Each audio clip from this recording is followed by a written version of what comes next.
that 4 weeks ago the Judicial Service Commission addressed Kenyans through a press conference at this very place over the increasing incidents of attacks by various groups of people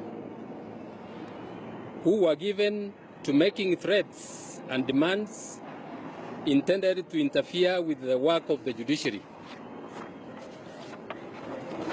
Since the Supreme Court delivered the judgment on the 2017 presidential election petition on 1st of September 2017, these attacks have become even more aggressive, culminating in lengthy and uninterrupted demonstrations right outside the Supreme Court building yesterday and today.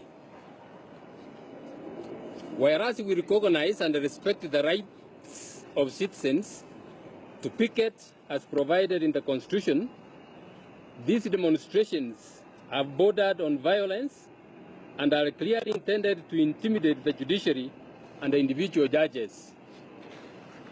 Further, in a particularly unfortunate incident, yesterday in Kirinyaga County, Honorable Martha Karua was blocked by demonstrators from accessing the Kerugoya law courts for the hearing of her petition. This amounts to intimidation of petitioners and shall never be allowed to happen. It is notable and worrying that these attacks are occurring at a time when the judiciary is starting to hear the 339 petitions already filed in various courts. At the same time, individual judges, particularly of the Supreme Court, as well as other judicial officers and staff, have been attacked, threatened, and negatively profiled on social media. Senior political leaders have also threatened the judiciary, promising to cut it to size and teach us a lesson. These attacks are denigrating, demeaning, and degrading, and are meant to intimidate, threaten, and cow the institution and individual churches.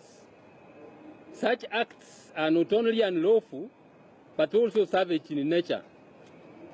In view of these unfortunate developments, the Judicial Service Commission would like to state that we unreservedly condemn these mindless acts of aggression against the judiciary and reiterate that even if anything happens to the individual judges, staff, or their families, those making these inciting statements will be held personally responsible.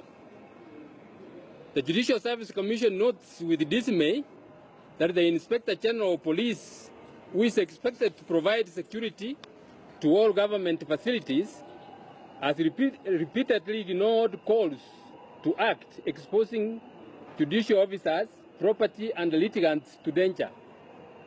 The judiciary is an arm of government equal to the executive and the legislature. If leaders are tired of having a strong and independent judiciary, they should call a referendum and abolish it altogether. Before that happens, the judiciary will continue to discharge its mandate in accordance with the Constitution and the individual oaths of office. The judiciary has not and will never seek to direct the other arms of government about how to perform their functions. In the same vein, we will not allow anybody to dictate to us